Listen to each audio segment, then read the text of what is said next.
Guys, welcome back to my channel. Today I am going to be doing an in-depth review of the new Lorac Pro palette. It's highly anticipated and long awaited, and it is finally in my hands. If you watched my haul video or follow me on Twitter and Instagram, you would have heard a little bit of the drama of trying to get this baby in my hands. So it's finally in my hands. I finally got to play with it a little bit today, and I'm going to get into my review. So between the two palettes, I feel like you really have to compare the original, which is the Lorac Pro, with the Lorac Pro 2 palette. I love how thin it is because it's very easy to store, it's very easy to put in a makeup kit, or when you're traveling and you want to bring something. I would personally say that this original palette is a little bit more of a warmer tone. It's got warmer gold, a light bronze. These are two of my most used shades. And then it also does have cool tones though, because the slate and the nude and the cream seem to be on the cooler ends. Going into the beautiful Lorac Pro palette, it looks almost the same. In a lot of photos it looks the same because it doesn't actually say Lorac 2 on here, but it does say it on the back in very small type. The main difference is that it is a matte gray packaging versus the black packaging. But if you're just looking at this on my Instagram, sometimes you can mistake it for the Lorac 1. This is just a beauty, and personally, when I am looking between the two, I personally am more drawn to the Lorac 2 palette. The reason I'm more drawn to it is this rose gold shade. This is a beautiful rose gold, and I'm going to do close-up swatches of the shades and so you guys can see it up close, but this is just such a beautiful rose gold tone. But I love rose gold. I'm wearing it on the center of my eye today. It is just a beautiful shade, and you can do so much with it. I am technically very neutral toned with a little warmth in my skin tone, so for whatever reason I am drawn to cooler palettes for my eyes, but I just find that it works better for me personally. And I love this beautiful plum. The plum is just, again, it's beautiful. I have golden brown eyes, so the plum is really gonna make my eyes pop. And the buff is a great brow bone highlight for me because I do have a yellow undertone, but my skin tone is very neutral at the same time.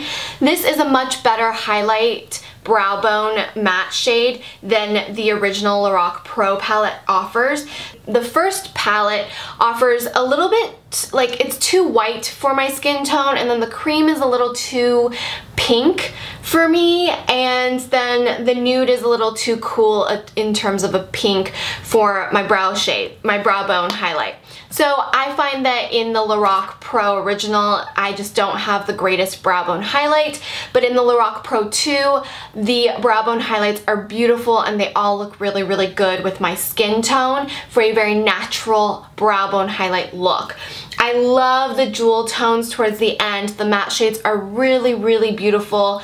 The pigmentation and the quality of the shadows are still as richly creamy pigmented as the original Lorac Pro palette. You just can't get better quality eyeshadows in my opinion. These are some of the creamiest, most pigmented, beautifully blendable palettes that have ever existed, and they're just so much better. The shimmery shades are so much better than a lot of the Urban Decay Naked palettes even. I'm a huge fan of Urban Decay Naked palettes, but I feel like that these are better because the shimmer is not overly glittery. It's not too glittery, it's not too chunky or chalky or flaky or fallout-ish.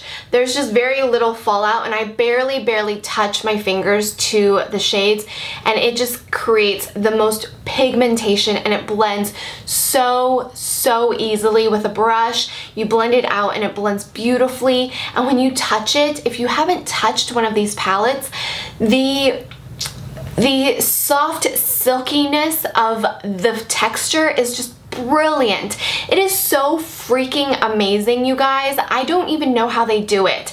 Now, I do have to say, I don't think that this formulation is used for all of Lorac shadows. I think it really is only in the Pro palette, the Pro 2, and the Pro to Go.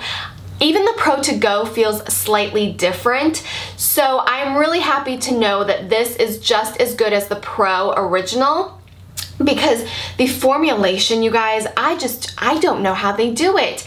It really feels like silk and cream, but it works and blends beautifully like a powder. And I am just so in love with this Lorac Pro 2 palette. If you're a little bit blonder or pinker toned than I am, like if you're a cooler tone, you have blonde hair and very fair skin, you might want to consider getting the original Pro palette, because I think the warm tones will really complement you. And if you're more of a neutral tone, if you're pure neutral, you can get whatever you want, but if you're neutral and warmer like I am with slight yellow undertones to your skin, I think the cool tones in the Lorac Pro 2 are going to benefit you a little bit more, especially if you're Asian and have, you know, kind of the skin tone I have. So I hope you guys enjoyed this review. Let me know what your thoughts are, and if you are going to get the Lorac 2 palette, or if you already have the Lorac 1 and you don't know if you're going to get the 2. I'd love to hear your thoughts. I want to know what you guys are saying. Also, leave a comment, because other viewers would like to know maybe more than just my opinions, and I really love YouTube because of the community that it offers. You guys can have a discussion in my comment section. I will have both of these palettes linked in the description box below, so you can just click on it and look at it yourselves, compare it side to side on the website. And if you have any other questions, tweet me, Instagram me, or leave a comment below. And I can't wait to hear your thoughts. Don't forget to subscribe if you haven't already. Give this video a big old thumbs up, because it really helps me out. And share the video if you liked it. And I will see you very soon. Bye!